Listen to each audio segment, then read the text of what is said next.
Okay, let's continue on because we want to talk about some of the new changes that have been announced this month and are also going to put some further pressure on creating rental housing. So, for those of you who don't know it, the majority of rental housing provided to those of us that rent is generally owned by people like you or me, your average mom and pop investor who has been fortunate enough to have worked hard, put some money together, and bought a second property or an investment property, and they rent that out to your neighbors and provide housing. I actually looked back at the stats of like how much housing has our government created, which, by the way, if it's government created, you're actually paying for it yourselves through your tax dollars.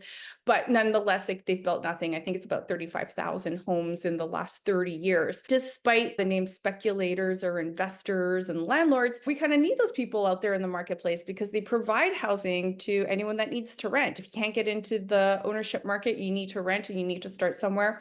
And of course, what would behoove rental construction and the offering of rental properties is making it easier for landlords. And our government just recently announced some changes to how to deal with tenancies, and in the name of also adding some more protections for landlords to be able to remove tenants with challenges that are perhaps not following their end of the deal. A lot of the rules are skewed towards the tenants these days.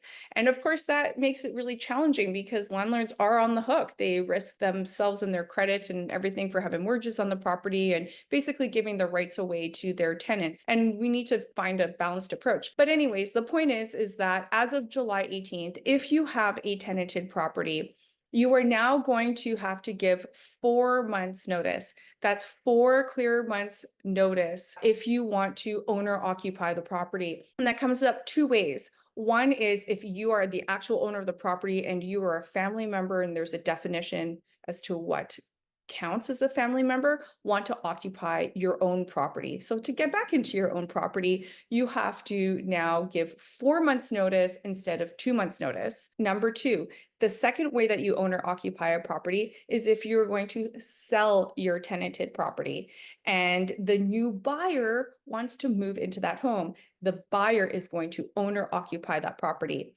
Under this circumstance, you also need to provide 4 months notice. That is the new rule in the name of protecting tenants. This is fraught with a lot of risk and there's a lot of pitfalls. There's issues with respect to buyers financing, having their approvals last 4 months long, how you need to deliver the notice.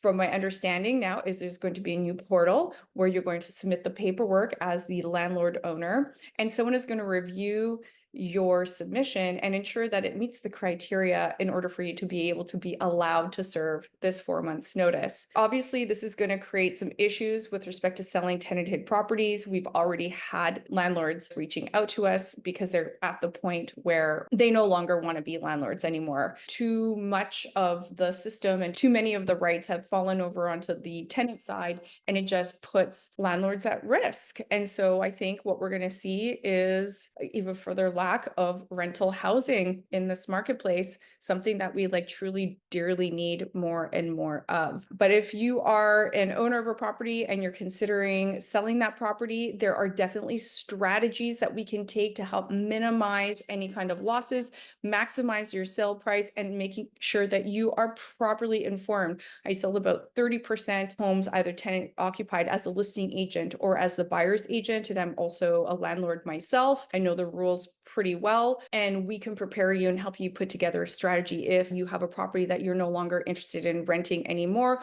or if you come to a point in time where you need to make some changes and you need to sell that property.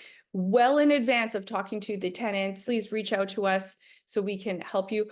Obviously, if you can get that property vacant, perhaps waiting until that tenant has given their notice, but there are other strategies. So again, chat with us prior to approaching the tenant, and we can provide some guidance that you can then go get some follow-up advice on and decide how you want to proceed. That's one of the big changes that is coming down the pipe. July 18th. Here's a quick screenshot that reviews the changes. So the top changes are 4 months notice. You must use your portal to the government. So you actually have to submit and wait for their response before you can actually submit and provide the notice in the effective manner, in the prescribed way, on the timeline that's required in order for it to be deemed effective within the month that you needed to be in order to provide 4 clear months of notice. You still have to provide 1 month of rent, and tenants used to only have 15 days to dispute. Now they have 30 days to dispute. And if for some reason you have terminated tenancy using the owner occupier termination of the tenancy and you've done it in bad faith,